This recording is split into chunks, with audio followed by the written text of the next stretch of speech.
Assalamualaikum warahmatullahi wabarakatuh. Kami dari kelompok 1 akan mempresentasikan hasil analisis puisi.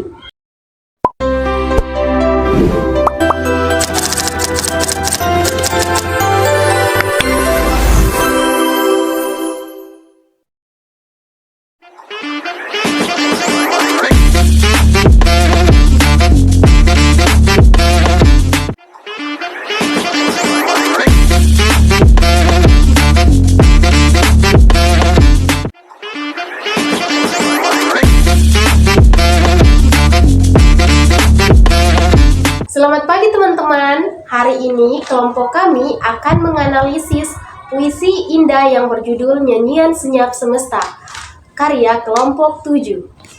Nyanyian Senyap Semesta, karya kelompok 7, oleh Siti Fatimah Bediu dan Ali Rafli. Di hening pagi, embun berbisik pada daun-daun yang masih terlelap. Mentari mengintip dari balik awan, menyulam cahaya di pucuk harap. Angin menari di antara pepohonan, membawa kabar dari lembah dan gunung. Burung-burung memetik nada langit, menjadikan rimba sebagai panggung. Sungai mengalir seperti waktu, tak pernah kembali, tak pernah ragu, mencium batu, memeluk tanah, menjadi jiwa bagi yang rapuh. Wahai manusia, dengarlah baik-baik. Alam bukan warisan, tapi titipan. Jagalah bisik dan detak jantungnya, menjadi diam untuk selamanya. Puisi ini menurut kami layak diapresiasi karena mampu menghadirkan suasana alam yang begitu hidup, sekaligus menyisipkan pesan moral yang kuat. Namun, tentu saja untuk memenuhi tugas mata kuliah kritik sastra, tugas kami adalah mengamati, menilai, dan memberikan masukan dari berbagai unsur sastra yang terkandung di dalamnya. Mari kita mulai dari makna puisi ini. Puisi ini membawa kita ke suasana pagi yang hening, di mana alam seperti hidup dan berbisik. Embun, daun, mentari, angin, burung, hingga sungai, semuanya digambarkan sebagai bagian dari orkestra semesta yang penuh harmoni. Puisi ini juga mengajak kita untuk merenung betapa alam begitu setia memberi kehidupan, namun seringkali kita abai menjaga bisik dan detak jantungnya. Dina, boleh dimulai dari unsur diksi dan gaya bahasa. Tentu Sri, saya ingin mengapresiasi pemilihan diksi dalam puisi ini. Dari bait pertama saja kita sudah disambut dengan baris, di hening pagi embun berbisik, pada daun-daun yang masih terlelap, mentari mengintip dari balik awan, menyulam cahaya di pucuk harap. Kata-kata seperti embun berbisik dan terlelap dan mentari mengintip adalah bentuk personifikasi yang sangat kuat. Alam digambarkan seolah-olah hidup bisa berbisik, tidur, bahkan menyulam. Ini membuat larut dalam suasana magis di pagi hari. Selain personifikasi, ada juga metafora halus pada penyulam cahaya di pucuk harap.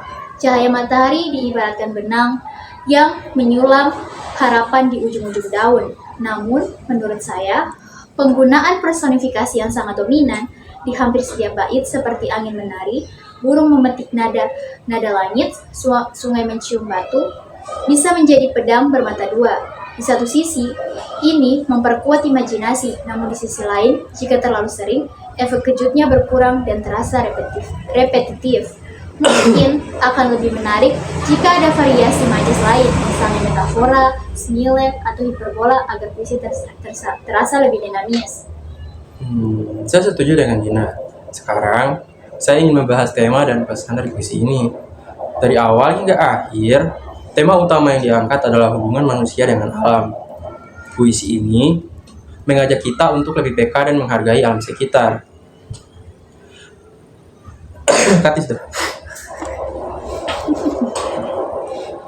Bait-bait awal menggambarkan harmoni dan keindahan alam. Angin menari di antara pepohonan, membawa kabar dari lembah dan gunung. Burung-burung memetik nada langit, menjadikan rimba sebagai panggung. Di sini, suasana alam digambarkan sangat hidup dan penuh kedamaian. Namun, di bait-bait akhir, Nuansanya berubah menjadi peringatan. Wahai manusia, dengarlah baik. Alam bukan warisan, tapi titipan. Jagalah bisik dan detak jantungnya sebelum ia diam untuk selamanya. Pesan moralnya sangat jelas. Manusia harus menjaga alam karena alam bukan milik kita, melainkan titipan untuk generasi berikutnya. Menurut saya, kekuatan puisi ini terletak pada pesan ekologis yang sangat relevan dengan isu lingkungan saat ini. Namun, saya juga merasa pesan di bait terakhir terlalu eksplisit. Akan lebih kuat jika penulis membiarkan pembaca menemukan makna itu sendiri melalui simbol-simbol dan imaji, bukan dengan pernyataan langsung. Dengan begitu, puisi akan terasa lebih subtil dan mengundang perenungan lebih dalam. Saya ingin menyoroti struktur, imaji, dan suasana dalam puisi ini. Struktur puisi ini terdiri dari 4 bait, masing-masing 4 baris. Struktur yang rapi ini membuat puisi mudah dibaca dan dihayati. Namun, jika kita perhatikan, pola rima tidak konsisten. Tidak ada pola ABAB atau AA-AA yang jelas. Ini sebenarnya tidak masalah, karena puisi modern memang tidak selalu terikat rima. Tapi, jika ingin menambah musikalitas, penulis bisa mencoba pola rima sederhana agar puisi ini lebih mudah diingat dan dinyanyikan. Dan untuk imaji, puisi ini sangat kaya. Hampir di setiap baris kita bisa membayangkan suasana pagi yang hening, embunyi daun, cahaya mentari, angin yang menari, burung yang bernyanyi, sungai yang mengalir. Imaji visual sangat kuat, bahkan imaji auditif pun muncul lewat burung-burung memetik nada langit. Saya juga suka bagaimana puisi ini membangun suasana dari damai, lalu perlahan menjadi tegang dan penuh peringatan di bait terakhir. Ada transisi emosi yang halus dari kekaguman, kehangatan, hingga kekhawatiran. Namun, saya merasa limit puisi ini agak datar karena tidak ada permainan panjang pendek, baris, atau enjambemen yang menonjol. Jika ingin menambah kedalaman, penulis bisa bermain dengan variasi panjang, baris atau jeda sehingga pembaca bisa merasakan perubahan suasana secara lebih dramatis. Jadi, dari analisis yang sudah disampaikan teman-teman saya, dapat kita simpulkan yang pertama itu diksi dan gaya bahasa sangat puitis dengan personifikasi yang dominan, meski perlu variasi majas lain agar tidak repetitif. Yang kedua itu, tema dan pesan sangat relevan dan kuat, namun sebaiknya disampaikan dengan lebih subtil agar pembaca diajak merenung, bukan sekedar menerima. Yang ketiga itu, struktur dan imaji sudah baik, namun ritme dan pola rima bisa diperbaiki untuk menambah musikalitas dan kedalaman suasana. Saya ingin mendapatkan satu hal kecil. Puisi ini sangat baik dalam membangun suasana dan pesan. Namun, akan lebih kuat jika setiap bait memiliki satu imaji utama yang benar-benar menonjol, sehingga pembaca bisa mengingatnya dengan mudah. Misalnya, bait pertama tentang embun, bait kedua tentang angin dan burung, dan seterusnya. Dan saya juga ingin mengapresiasi keberanian kelompok 7 dalam mengangkat isu lingkungan.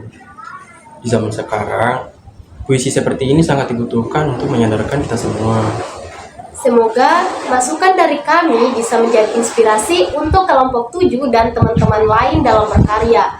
Jangan pernah takut bereksperimen dengan unsur sastra.